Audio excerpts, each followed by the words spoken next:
Hello guys, welcome back to my YouTube channel Shampa কিচেনের তরফ থেকে তোমাদেরকে অনেক অনেক স্বাগত। তো আজকের রেসিপিটা হচ্ছে রুই মাছ ভাপা। তো কীভাবে বানাবো তো চলো দেখাই। এই রেসিপিটার জন্য আমার কী কী লাগবে, নিয়েছি লবণ, কাঁচা লঙ্কা আর কালো শস্য, সাদা শস্য। কালো শস্য, সাদা শস্য আর কাঁচা লঙ্কাটা একসাথে পেস্ট করে নেব।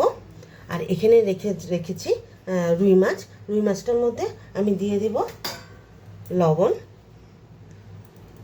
জলে ভিজিয়ে রেখেছি। তো দিয়ে দেব লেবুর রসটা দিয়ে দেব। তো মাছটা আবার জলের থেকে তুলে নিয়েছি লবণ আর লেবুর থেকে। তো মাছটা লবণ জলের থেকে উঠিয়ে নিয়েছি। তো এখানে দিয়ে দেব হলুদ গুঁড়ো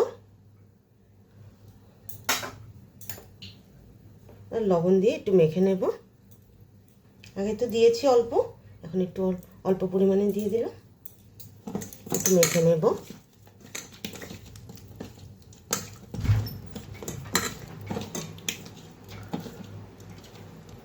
তো টিফিন বক্সটা নিয়ে নিয়েছি। তো এখানে দিয়ে দেব দই, মানে টক দই দিয়ে দেব। তো পেস্ট করে রেখেছি, মশলাটা দিয়ে দিলাম। তো দিয়ে দেব সর্ষের তেল। তো ভালোভাবে মেখে নিই। তো মাছগুলো এক এক করে বিছিয়ে দিই।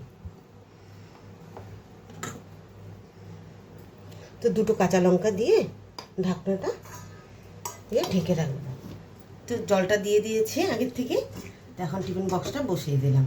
তো এখানে 20 থেকে 25 মিনিট আমি রেখে দেবো। তো ঢাকনা দিয়ে ঢেকে দেবো। তো মাছটা আমার হয়ে গেছে, ঢাকনাটা উঠিয়ে দিই। তো ঠান্ডা হলে আমি তোমাদেরকে দেখাচ্ছি। তো ঠান্ডা হয়ে গেছে, এখন ঢাকনাটা খুলে দিই।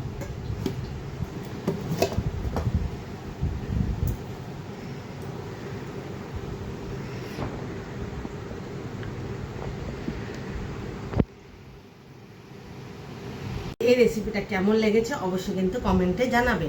আর লাইক, শেয়ার অ্যান্ড সাবস্ক্রাইব করতে একদম ভুলবে না। বাই।